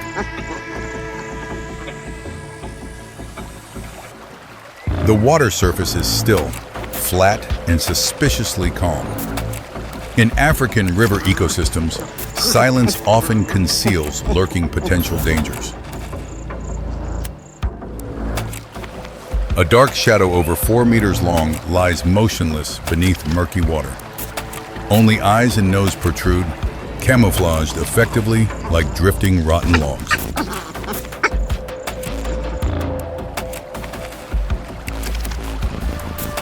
Nile crocodiles are top ambush predators, with morphology virtually unchanged for millions of years.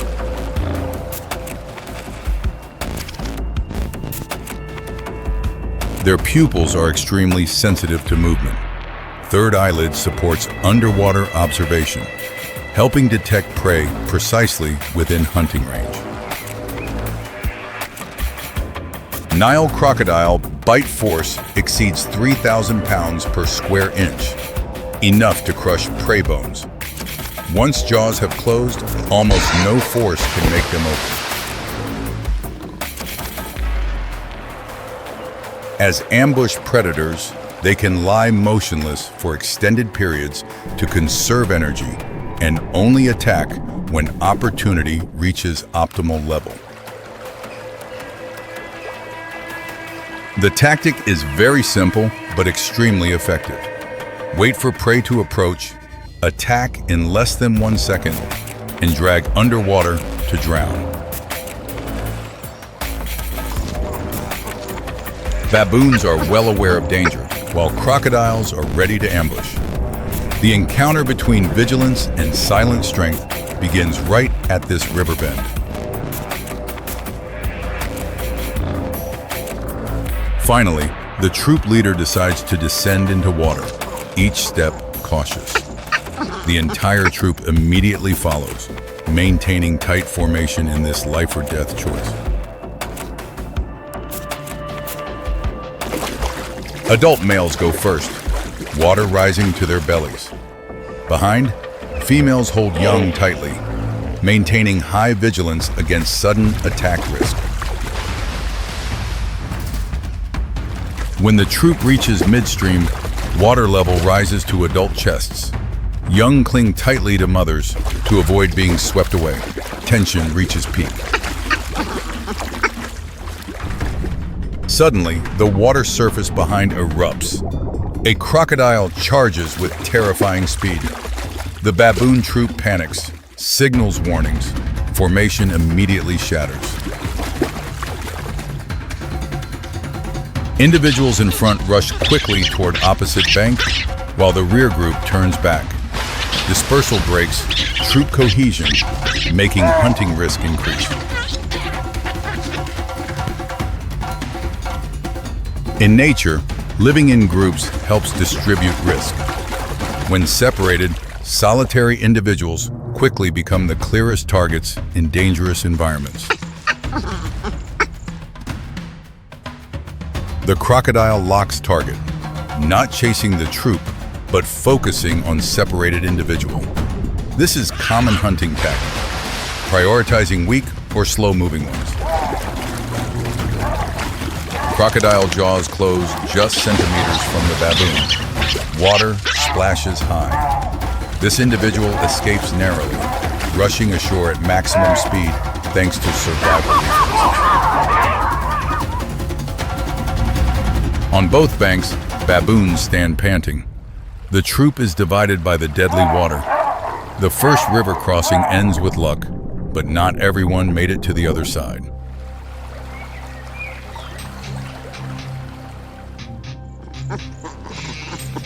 On the old bank, a mother baboon with young is trapped. She looks across to the other side, where most of the troop has safely gathered. Below the water surface, the crocodile has submerged, restoring initial calm. However, that silence is only concealing danger still lurking below. The mother baboon understands she cannot wait long. Lack of food and troop separation diminishes social standing. She must decide quickly to ensure survival chance. On the other side, the troop cannot wait, begins moving into areas with food. Distance gradually increases, forcing the mother baboon under pressure to act urgently. She descends into water. The young clings tightly to mother's back. Cold water gradually submerges the body. Each step is gambling with fate. Having advanced some distance, she steps slowly. The water surface ahead ripples lightly, then falls silent. Mother baboon is vigilant, eyes scanning along the current. From the right side, the crocodile suddenly lunges up without warning signs. At a speed impossible to react to, its jaws aim straight for the young on her back. Teeth sink deep into the young's leg. A piercing cry rings out. Mother baboon grabs her offspring, pulls back, creating a life-and-death tug-of-war in the water. On the bank, the baboon troop scatters. Warning cries ring out continuously, but no one dares enter the water, can only observe from safe distance. Mother baboon resists by instinct, continuously biting, clawing, and jerking. However, her bite force is significantly weaker than the crocodile's, making advantage tilt toward the predator. As the struggle drifts toward shore, the crocodile gradually loses advantage in shallow water. Seizing the rare opportunity, mother baboon musters strength for one final jerk. The young escapes the crocodile's jaws, but in an instant, the crocodile switches targets and locks jaws onto mother baboon's leg.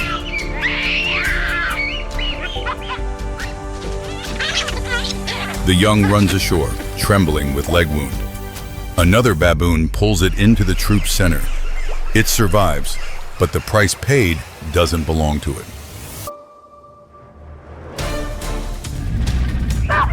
Underwater, mother baboon still resists, but the pulling force increasingly tilts toward the predator. Bit by bit, she's drawn away from shallow water. On the bank, cries thin out, then cease completely. The baboon troop helplessly watches, unable to intervene. The outcome is decided and no second miracle occurs.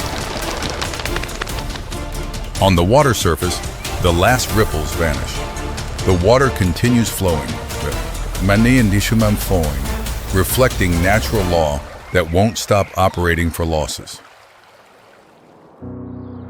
The baboon troop leaves the riverbank, quickly reestablishes formation, with the wounded young walking in the troop's center. Life continues despite carrying irreplaceable loss. The young is still too small. It doesn't fully understand what just happened, but survival instinct has deeply carved a life and death experience.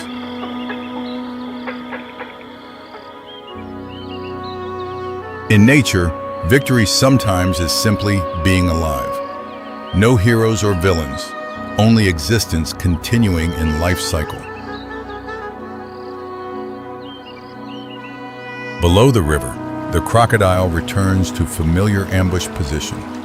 It can fast for many weeks, but still patiently waits for prey.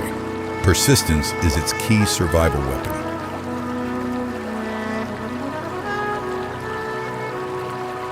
Life by the water always exists in fragile balance, where action and waiting alternate, creating an endless cycle.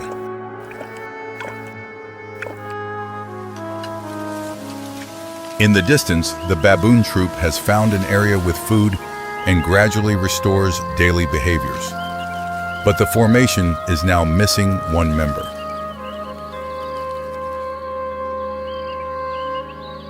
The young with leg wound sits beside another female. It will grow up, will learn to survive, and someday will have to face this river once again. In the silence of the African plains, each species holds a role in nature's endless cycle. Life and death aren't opposites, but two parts of the same flow. The African savanna spreads beneath the vast sky, land of giants, where strength is usually measured in tons.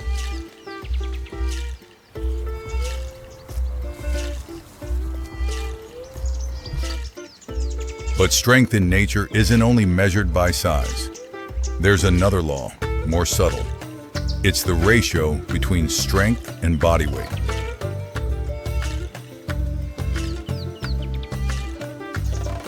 When lowering vision to the arid grass carpets, where tiny creatures possess strength far beyond any ordinary comparison.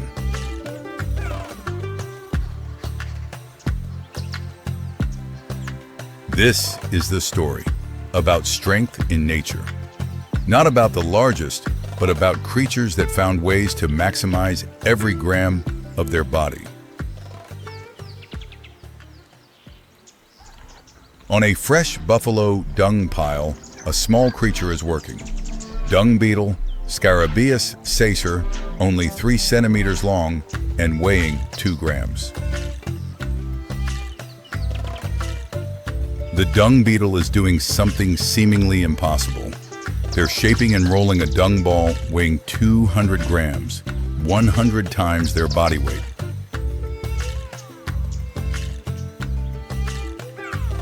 But this isn't the limit yet. In scientific experiments, dung beetles have pulled objects weighing 1,141 times their body weight.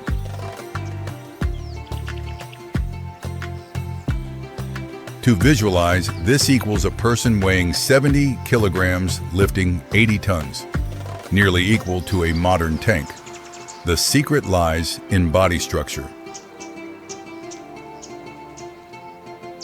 Dung beetles have hard exoskeletons made from chitin.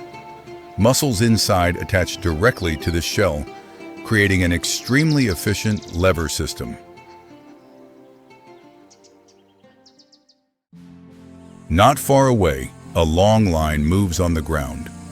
Leafcutter ants, Adacephalotes, each individual weighing only a few milligrams, but carrying leaf pieces many times larger than their body. Leafcutter ants can carry objects 50 times their body weight, moving vertically and gripping firmly on all surfaces, even smooth ceilings.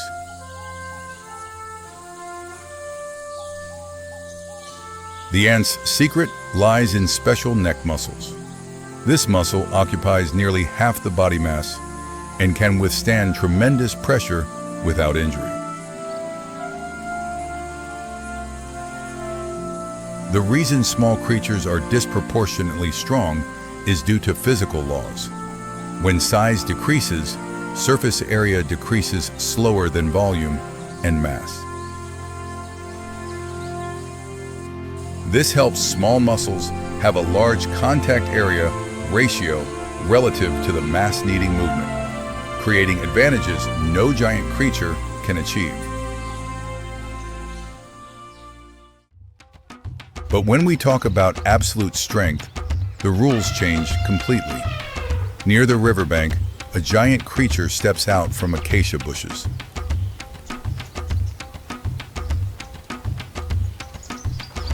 African elephant, Loxodonta africana. Adult males can weigh up to 6 tons. This is the largest land animal still existing on the planet. The elephant trunk is nature's most versatile tool. Made from over 40,000 separate muscle bundles, no bones, completely muscle and tendon. The trunk alone can lift objects weighing 350 kilograms, while their whole body can pull and push masses up to 6,000 kilograms. In exchange for enormous strength, elephants must consume nearly 150 kilograms of food daily and spend about 18 hours continuously just eating.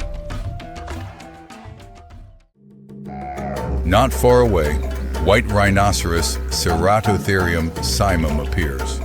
Males weighing over 2 tons, possessing horns up to 1.5 meters long, full of power. Thanks to extremely developed neck muscles, rhinos can lift and fling objects weighing over 1 ton, turning the horn into a terrifying attack weapon.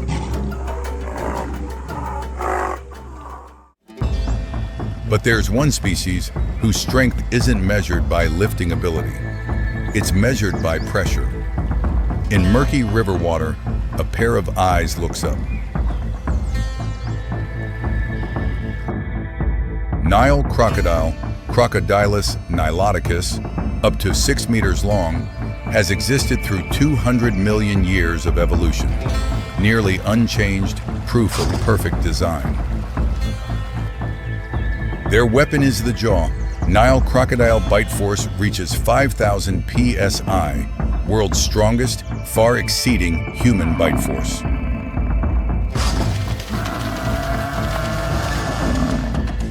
When attacking, crocodile jaw-closing muscles contract with tremendous strength, enough to crush buffalo bones or hold tight until drowning.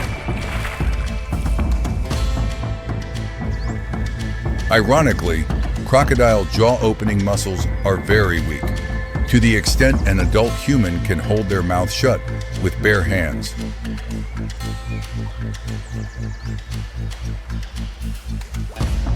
Evolution only invested energy in closing jaws, not opening them, showing natural strength always optimizes according to survival objectives.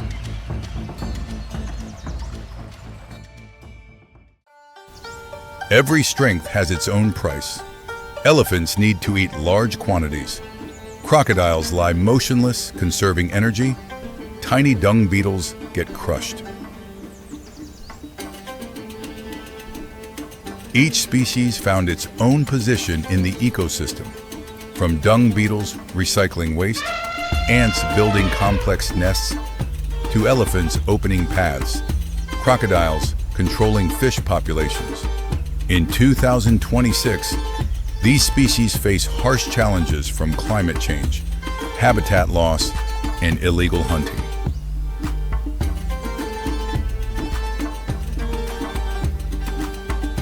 Facing that reality, conservation efforts are being intensified with expanded reserves and tightened laws when people realize limits.